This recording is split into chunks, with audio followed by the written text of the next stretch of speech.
तो इस्लाम नगर का नाम एक बार फिर जगदीशपुर कर दिया गया है। हम आपको बता दें कि भोपाल से चंद किलोमीटर की दूरी पर बैरसिया विधानसभा क्षेत्र है और जिस जगह मैं यहाँ पर मौजूद हूँ वो अपने आप में एक बड़ा इतिहास समेटे हुए है। आर्कियोलॉजिकल सर्वे की ये साइट है, यानी कि पुरातत्व सर्वेक्षण विभाग के अंतर्गत ये साइट आती है, लेकिन इसका इतिहास अपने आप में कई स्याह पहलू लिए हुए है। आज जगदीशपुर के उसी इतिहास को जानने की हम कोशिश करेंगे और आपको परत दर परत बताने की कोशिश करेंगे कि आखिर कैसे इस्लाम नगर जगदीशपुर बना और कैसे ये तमाम कवायद हुई। तो चलिए शुरू करते हैं भारत फर्स्ट का ये सफ़र।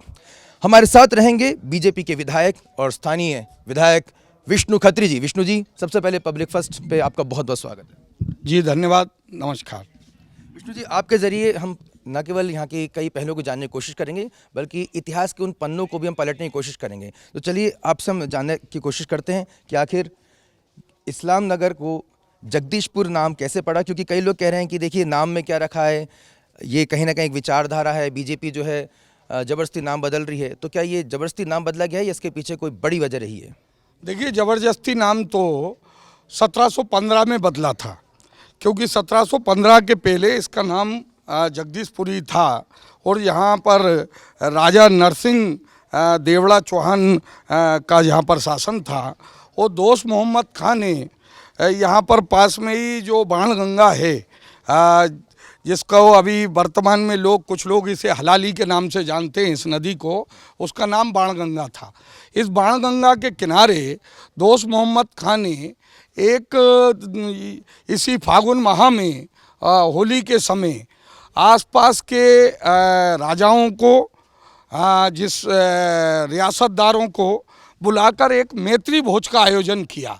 उसमें बड़ी संख्या में बैरसिया के बसई, गड़ा, उसके साथ में आकिया, मंगलगढ़, आष्टा, जामनेर, कुंवर कोठरी, उमरावगंज, इसके आसपास के रियासतदार, सरदार, राजा यहाँ पर एकत्र हुए और उनको यहाँ पर सांस्कृतिक कार्यक्रम और ये सब उनका चल रहा था। भोजन कर रहे थे कुछ लोग और छल पूर्वक उनके तंबुओं की डोरियाँ काट दी गईं, तंबुओं को उस पे उनके ऊपर पटक दिए गए और जो निकला उसमें से, और उसको पहले से सुनियोजित ढंग से उसके सैनिकों ने, उसके जो अर्दलियों ने उनको उनकी हत्याएं कर दी। और उसके बाद में वो इतना नदी के अंदर रक्त वो हो गया, तो तब से इसे कुछ लोग हलाली बोलने लगे। और उसके बाद यहाँ पर जगदीशपुर में आकर जो उसने इसका कब्जा कर लिया इस पर और इसका नाम बदल के इस्लाम नगर कर दिया था। इस्लाम नगर कर दिया गया था, लेकिन कहा जा सकता है कि आपके विरोधी कह लें या कहा जा सकता है कि जो लोग ये नहीं चाहते हैं उनका कहना है कि साहब दोस्त मोहम्मद खान को तो मदद के लिए बुलाया गया था, रानी कमलापति गौड़ ने उनको बुलाया था, मदद के लिए बुलाया था, और पारिवारिक उनके विवाद था और दोस्त मोहम्मद खान तो मदद के लिए आया था, और आप कह रहे हो धोखे के लिए। देखिए, जगदीशपुर में किसी प्रकार का कोई इतिहास के अंदर यहाँ बुलाने का किसी प्रकार का कोई वो नहीं है। पूरे जन सामान्य से लेकर इतिहासकारों तक का मत है कि यहाँ पर उनने मैत्री भोज आयोजित करके छल पूर्वक राजाओं को यहाँ पर ये ईंट खेड़ी पर ही बाणगंगा नदी के किनारे ये कार्यक्रम आयोजित करके उनकी हत्याएं की थी। इसमें किसी प्रकार की कोई मदद का इसका इतिहास के अंदर वर्णन नहीं है, विशेष रूप से जगदीशपुर को लेकर। अगर इतिहास को हम जानने की कोशिश करें इस इमारत से, तो विष्णु जी ये इमारत हम देख रहे हैं यहाँ पर काफ़ी पुरानी इमारत है, तो आप कैसे कह सकते हैं कि जो वास्तुकला है, कुछ पहलू आप दिखाना चाहेंगे हमारे दर्शकों को कि जिससे वास्तुकला के ज़रिए हम समझ पाएँ कि ये जो बनावट है वो कहीं ना कहीं राजपूत मेवाड़ा समाज से, या कहा जाए कि सनातन हिंदू संस्कृति के जो जिस तरह की रहती हैं इमारत कला, वास्तुकला, उसको परिलक्षित करता है, ना कि इस्लामिक पृष्ठभूमि को दिखाता है। नहीं, इसमें मुग़ल वास्तुकला भी का भी मिश्रण है। और ये जो है ये महल ये संभवतः बाद में बना है, ऐसा पुरातत्व वालों का भी वो है। लेकिन गोंड राजाओं के महल भी इसी इस्लाम नगर का उस समय जो जगदीशपुर था इसके अंदर हैं। गोंड राजाओं के महल भी हैं। विजय राम गोंड यहाँ पर इसके शासक हैं। भू अभिलेख के अंदर जब मैंने विधानसभा लोकसभा में क्वेश्चन लगाया था तो भू अभिलेख विभाग ने उसका उल्लेख किया था कि विजयराम गोंड यहाँ पे शासक रहे हैं। तो उस समय के भी महल यहाँ पर हैं। कुछ बाद में दोस्त मोहम्मद खां के इस पर कब्जे के बाद में उनका जब यहाँ पर शासन हो गया तो उन्होंने भी कई यहाँ पर महलों का निर्माण कराया है। ये इस समय हम जहाँ मौजूद हैं बारादरी है, तो बारादरी के पास हम जाने की कोशिश करेंगे क्योंकि दर्शकों को इतिहास के पहलुओं से भी हम अवगत कराते जाते हैं। और बारादरी और ये ऊपर जो दिख रहा है, क्योंकि ये बहुत ही ऐसा पहलू है जिसके बारे में कुछ भी स्पष्ट कहना बेहद, लेकिन हाँ निश्चित तौर पर ये तमाम वो ऐसी इमारतें हैं जो कहीं ना कहीं राजपूताना जो है संस्कृति को भी दिखाती है। मिली जुली कुछ इसमें मुगल कालीन वास्तुकला, कुछ राजपूताना काल की वास्तुकला, ऐसा मिला जुला इसका मिश्रण है। लेकिन मूल रूप से जो बात है, जो तथ्य है वो ये है कि इसका नाम पहले जगदीशपुर था। 1715 के बाद में इसका नाम इस्लाम नगर किया गया था और 308 साल बाद हमें ये सौभाग्य प्राप्त हुआ है कि इसके इतिहास को पुनर्जीवित करने का और इसका नाम परिवर्तित करने का। ये भी समझने की कोशिश करेंगे कि क्या सिर्फ जब जगदीशपुर का नाम पहले इस्लाम नगर किया तो सिर्फ एक नाम ही बदला गया था या उसके साथ में काफ़ी कुछ यहाँ पर बदला गया था? निश्चित रूप से यहाँ के आसपास के कुछ मंदिर रहे जो थे उनको भी ध्वस्त किया गया। यहाँ पर जो है रानियों ने जब वो समाचार मिला कि राजा की मृत्यु हो गई तो उन्होंने भी यहाँ पर जौहर एक किया था। ऐसे बहुत सारे चीज़ें यहाँ पर इतिहास के अंदर जुड़ी हुई हैं और ये कहीं ना कहीं, और विशेष रूप से जो बाणगंगा का जो मैं उल्लेख कर रहा हूँ वो स्थान तो वास्तव में एक हमारा प्रयत्न है कि वहाँ पर हम एक स्मारक बनाने वाले हैं ताकि जो रक्त रंजित इतिहास है, जो छल का जो दोस्त ने नाम था दोस्त और जिसने दगा करके मैत्री भोज के अंदर लोगों को जो है मारा था, उसके वहाँ पर जो है एक स्मारक हम बनाना चाहते हैं। बिल्कुल, हम थोड़ा कोशिश करेंगे स्मारक के भीतर के हिस्से कुछ आपको दिखा पाएँ और विधायक जी थोड़ा हमें और समझा पाएंगे क्योंकि क्षेत्रीय विधायक हैं। यहाँ पर देख सकते हैं कि काफ़ी पुरानी जो इमारत है और इसकी बनावट को आप देख सकते हैं, लेकिन इसके साथ में बहुत ही स्याह जो इतिहास है वो भी यहाँ पर रहा है। चूँकि ये हम नीचे उतर के जाने की कोशिश करेंगे। ये हमाम सामने है, वो भी हम दिखाने की कोशिश करेंगे। तो ये लगातार जो है हम इस एक एक्सक्लूसिव आपको ये तस्वीरें दिखा रहे हैं और हाल ही में मध्य प्रदेश सरकार ने ये प्रस्ताव केंद्र को भेजा था जहाँ पर नाम परिवर्तन के बाद अब इस्लाम नगर का नाम जगदीशपुर कर दिया गया है। और देखिए ये भले ही ये मैं भारत फर्स्ट के जरिए मैं यहाँ पर कहना भी चाहूँगा, ये देखिए ये इतनी संरक्षित इमारत रहती है और वहाँ पर भी आकर जो लोग हैं वो इस तरह से नाम लिख देते हैं। किसी महाशय ने यहाँ पे सलमान वगैरह लिखा हुआ है, तो ये बहुत ही शर्मनाक है। और कहीं ना कहीं ये अभी भी इस तरह की प्रवृत्ति है कि किसी दूसरी जगह पे जाके, संरक्षित जगह पे जाके नाम दूसरे का लिख देना। और क्या यही जो नाम की जो है वही लड़ाई चल रही है? देखिए, लोगों का अपना अपना स्वभाव होता है। यहाँ पुरातत्व विभाग इसकी देखरेख कर रहा था और काफ़ी कुछ, अब चूँकि एक बार जब इतिहास बदला है तो उसके साथ में आप देखेंगे इसकी भव्यता भी इस क्षेत्र के अंदर आएगी और गौरवशाली अतीत के साथ जो है यहाँ पर विकास के भी कई काम होंगे। और ये एक भोपाल से लगा हुआ होने के बाद भी जो इसको एक जो पहचान, एक सांस्कृतिक पहचान जैसी मिलनी चाहिए थी, वो इसको एक बार पुनः मिलेगी और हम इसके लिए लगातार प्रयत्न करने वाले हैं। और आप इस समय देख रहे हैं एक्सक्लूसिव तस्वीरें। विधायक विष्णु खत्री जी बीजेपी विधायक हमारे साथ मौजूद हैं और आप देख सकते हैं कि यहाँ पर बहुत जल्द ही एक बड़े स्तर पे इसको इतिहास को फिर से कहीं ना कहीं सामने लाने की कोशिश की जाएगी। जो असल इतिहास है वो लाने की कोशिश की जाएगी। बारादरी अभी हम दिखा रहे थे, अब हम आप देख सकते हैं बहुत ही पुरातन जो है ये इमारत है और यहाँ पर नक्काशियाँ देखिए, आप देख सकते हैं कि जो ऊपर अगर आप देख पा रहे हो तो इस छतरी पर जो नक्काशी की गई है बहुत ही पारंपरिक है, फूल और पत्तियां बनाई गई हैं। और ये अगर कहा जाए कि जो बड़ी जो पुरातत्व की जो साइट्स रहती हैं वहाँ पर जो इस तरह की पुरानी जो इमारतें रहती हैं, इसमें ऐसी वास्तुकलाएं और ऐसी जो कलाकृतियाँ जो हैं वो उकेरी जाती हैं। गोंड जो आदिवासी जो समुदाय है, उनके राजा थे, राजा मेवाड़ा राजपूत भी थे, तो ये बड़ा इतिहास है। विष्णु खत्री जी, आप इस क्षेत्र के न केवल विधायक हैं बल्कि कहा जा सकता है कि यहाँ पे लंबे समय से निवासरत भी हैं। ये जब से इतिहास जब ये बताया गया था कि इस्लाम नगर है और इसका इतिहास जिस तरह से बताया जाता था, तो क्या मन में पीड़ा होती थी कि ये गलत इतिहास जो है वो बताया जा रहा है? निश्चित रूप से लगातार मैं तो बार बार मैंने अपने वक्तव्यों में कहा है कि इसका नाम परिवर्तन केवल ये 20-30 साल की भावना नहीं, जन भावनाएं तो उस दिन से ही इसके साथ जुड़ी हुई थी जब इसका नाम परिवर्तित किया गया। और अभी मैं पुरातत्व विभाग के लोगों को लेकर या पास के अरवलिया पंचायत में गया था, वहाँ पर जो उन्होंने एक भगवान विष्णु की एक प्रतिमा निकली है, वो 11वीं शताब्दी की प्रतिमा निकली है। तो वहाँ पर हो सकता है यहाँ पर एक बड़ा कोई भव्य विष्णु मंदिर भी रहा हो 11वीं शताब्दी के अंदर, परमार कालीन उस समय में।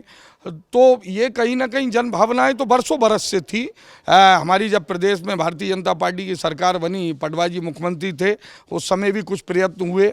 और विशेष रूप से जब यूपीए की सरकार थी कांग्रेस की 2008 में, उसमें इन्होंने असहमति व्यक्त कर दी थी कांग्रेस की सरकार ने इसको केंद्र की एनओसी से। और उसमें जब जब भी क्वेश्चन लगाता था या प्रयत्न करता था, ये विषय बार बार आता था कि केंद्र की असहमति है।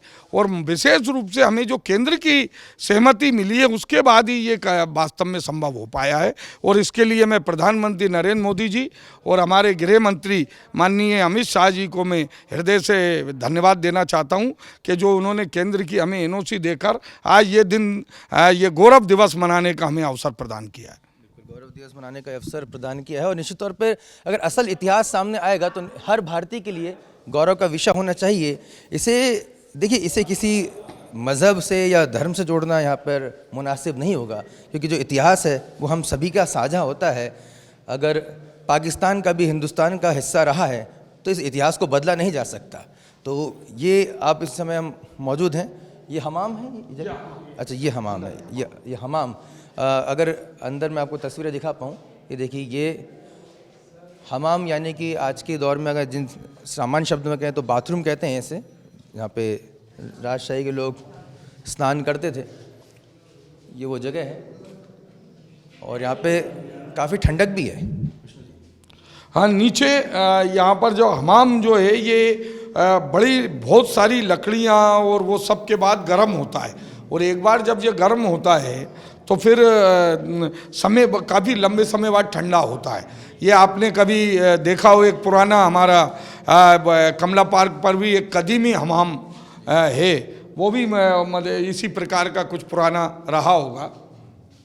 ये देख सकते हैं, ये पुरातत्व की बहुत ही महत्वपूर्ण साइट है और हम इसके नियमों को बिल्कुल कहीं कोई नुकसान ना पहुंचे इसलिए हम, लेकिन लोगों ने यहाँ पर देखिए इतनी महत्वपूर्ण जो विरासतें रहती हैं, धरोहर रहती है विष्णु जी, उसको ठीक से संरक्षित नहीं करना या फिर ये भी कहीं ना कहीं एक भावना जागृत करने की आवश्यकता है कि निश्चित रूप से ये बहुत वो है। और अभी इस दिशा में आप देखेंगे कि बहुत तेज़ी से इस क्षेत्र का पूरा बदलाव, क्योंकि पुरातत्व विभाग इसका संरक्षण संवर्धन तो कर ही रहा था, लेकिन बाकी अन्य एजेंसियों के माध्यम से भी जन सामान्य के अंदर भी जागरूकता लाकर ये क्षेत्र में एक जो हमारा जो पुरातन भवन है या हमारी जो संस्कृति है उसके जो भी अवशेष हैं उनको संरक्षित और संवर्धित करने का हम नए सिरे से एक और सामूहिक और जन चेतना के साथ में इस काम को करेंगे। हलाली का नाम भी क्या बदला जा सकता है? कि हलाली नाम तो वैसे भी क्या है, जो सम्राट अशोक डैम है उसका हलाली डैम बोलते हैं लोग, बेसिक रूप से उसका नाम सम्राट अशोक डैम है। और जो नदी है उसका नाम जरूर हम बाणगंगा के, हम लोग अभी विकास यात्रा के अंदर एक दिन हम इस क्षेत्र की यात्रा रखेंगे उसके किनारे की, और उसमें हम खुद बोर्ड वगैरह ले जाकर हम गढ़ाएंगे ताकि लोगों के अंदर धीरे धीरे ये अभ्यास आए। क्योंकि हलाली नाम से कहीं ना कहीं एक रक्त रंजित इतिहास जुड़ा हुआ है, वो पीड़ादायक है, वो कहीं ना कहीं कष्टकारक है। और उस इतिहास को से सबक लेते हुए और आगे उसको बार बार याद करने की अपेक्षा कहीं ना कहीं उससे उसकी स्मृतियों को सजोते हुए जो पुराना हमारा जो गौरवशाली अतीत है उससे हमें लोगों को जोड़ना है। बिल्कुल। ये अब आपसे हम समझना चाहेंगे कि इतिहास में सिर्फ कहा जाता है, कई बार डिबेट भी होती है टीवी पर, हम नाम में क्या रखा है, नाम में क्या रखा है? नहीं, नाम से बहुत, क्योंकि अपने भारतीय संस्कृति में नाम का अर्थ होता है। जो भी नाम है उसका एक अर्थ होता है, और जो उस व्यक्ति जो उसको धारण करता है उसके अंदर उसका भाव का जागरण होता है कहीं ना कहीं। और इसलिए हम अपने इधर तो बच्चों के नाम रखते समय भी इस बात को सोचा जाता है कि वास्तव में हम जो नाम रख रहे हैं इसका भावार्थ क्या है। और इसलिए ये नाम और काम ये दोनों महत्वपूर्ण हैं, और इसलिए नाम से एक जुड़ाव होता है। जगदीशपुर तो जैसे ही नाम लेते हैं तो ध्यान में आता है भगवान जगदीश स्वामी, भगवान जगन्नाथ का भात और जगत पसारे हाथ। तो ये कहीं ना कहीं हर चीज़ का एक जुड़ाव होता है उस नाम से। तो ये आवश्यक है और हुआ है। इसके लिए जो प्रयत्न हुए में हृदय से यहाँ के सभी ग्रामवासी, जिनकी बहुत लंबे समय से मांग थी, हमारी प्रदेश की सरकार और माननीय प्रधानमंत्री जी, गृह मंत्री जी, सबको विधायक के नाते से मैं धन्यवाद देता हूँ। और आपके माध्यम से मैं सभी आसपास के और भोपाल के हमारे सभी हमारे नगरवासी ग्रामवासियों से अपील करता हूँ कि कल 4 बजे माननीय मुख्यमंत्री जी आ रहे हैं और हम जगदीशपुर का गौरव दिवस मना रहे हैं, उसमें शामिल हों और अपने इस आयोजन के अंदर अपनी सहभागिता दें। विष्णु खत्री जी, पब्लिक फर्स्ट के इस खास प्रोग्राम में बातचीत करने के बहुत बहुत शुक्रिया, बहुत बहुत धन्यवाद। तो दर्शकों, ये जगदीशपुर के इतिहास को जानने की हमारी एक महत्वपूर्ण कोशिश थी, और आप देख सकते हैं ये तमाम जो स्मारक है, ये इसका वृहद स्वरूप आप देख रहे हैं। और बहुत जल्द, जैसे कि बीजेपी विधायक विष्णु खत्री जी बता रहे हैं कि अपने पूरे स्वरूप में आएगा और निखर कर आएगा, और इसका नाम जो परिवर्तित किया गया उसके पीछे जो बड़ा इतिहास है वो आपने अभी जाना कि किस तरह से दोस्त मोहम्मद खान ने, जिसका नाम दोस्त था लेकिन दिया उसने धोखा, और किस तरह से इतिहास को बदला गया। भारत के ऐसे तमाम धरोहर, तमाम विरासत जिनके नाम और इतिहास बदल दिए गए हैं, हम उम्मीद करते हैं कि उसका असल इतिहास आपके सामने आए, और इसी कोशिश के तहत आप देखते रहिए पब्लिक फर्स्ट, सर्वदा भारतीय।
ये है इंडिया फर्स्ट कम्युनिकेशन और आप देख रहे हैं पब्लिक फर्स्ट, सर्वदा भारतीय।